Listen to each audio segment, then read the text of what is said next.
Hi, my name is June Aming and I'm an MFA student. I'm going to read an excerpt from my story, 4 Pillars to Freedom. Just to give you some context, my main character is married to one of the biggest money launderers in Trinidad and Tobago. So this is part of her story.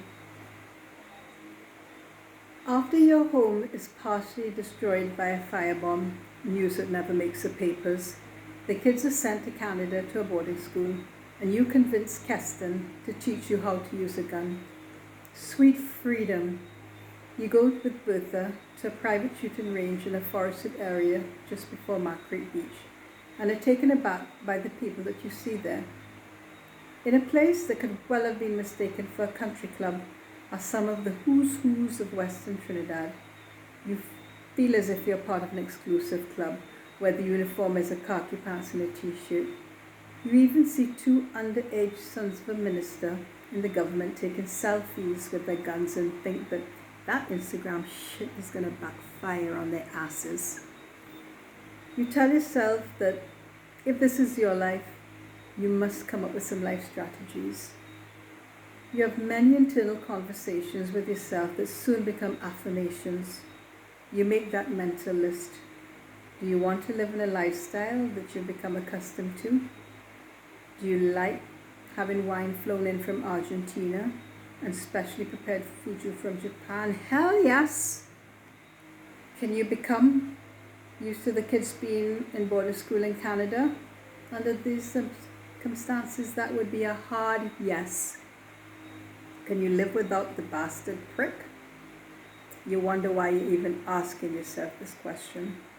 Finally, and this is the real question, are you willing to risk the above listed for the chance to have even more? It's a strange conversation waiting to be had, but you hold your breath and wait for the opportunity. It happens in the strangest place. You're standing on the range with the mufflers against your ear, your eyes squinting and aiming at your paper bandit. After the first shot, your detail tells you that she is leaving the job.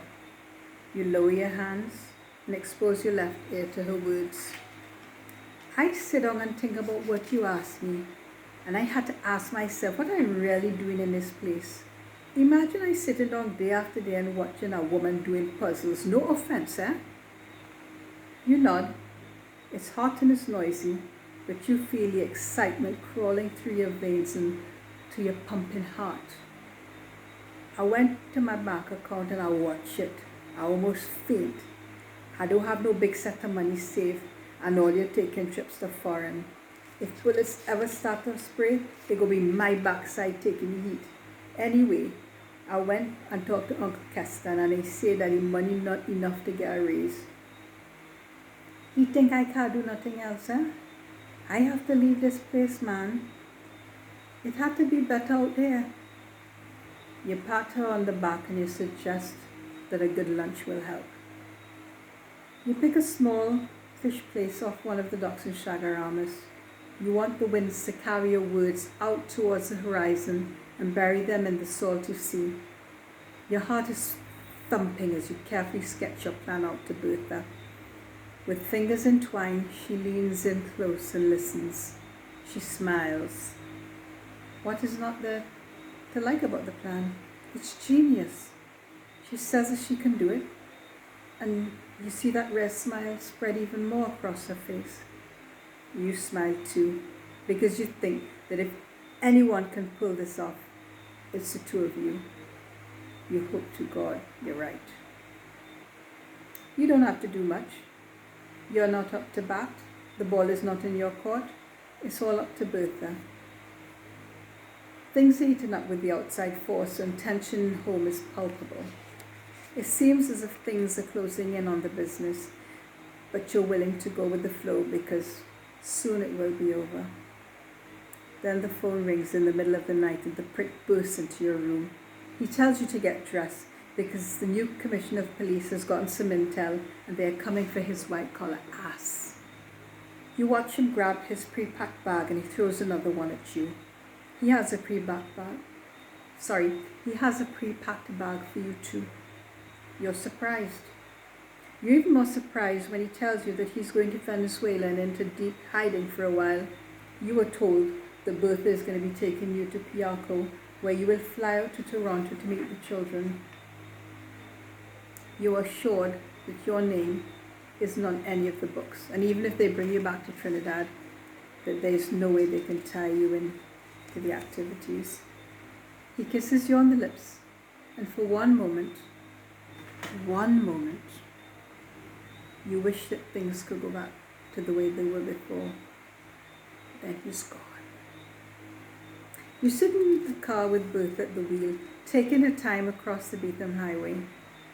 She tells you that Keston has also gone into hiding, probably up Toko by some pumpkin vine family. It's dark, and you're looking at her back, but you can still hear the smile on her face. You see Piarco Airport out of the periphery of your eyes, and you close them because you know you have a bit of a journey left to go. The windows are open, and there's a warm breeze streaming across your face, but you're trembling. You open your mouth and swallow the air. Gulp. Let it sit in your gut. You're going to be all right. When you get to the house in Arima Heights, you nod at the new detail that stands waiting your arrival. You gesture to the attendant not to bring the pre-packed bag. Dump it, you shout over your shoulder. It really is no use bringing old shit in when you have an entirely new wardrobe hanging in your brand new closet. As you enter the ground floor office, you're taken aback by the mess on the floor, and pleased. Stacks of money neatly bundled and wrapped in brown paper and string, like delicious Christmas pastel. Bertha runs in and apologizes to you for not stacking them in the safe. She wanted to make sure that you were transported safely to the new location. She wanted to do it herself. You laugh at her fussiness and tell her that you don't care. You put your hand on your groin and you feel that gun at your side and you enjoy it. You exhale in a way that you haven't done in a long time and tell her that she is not your deputy. You tell her that both of you are the new sheriffs in town. Thank you.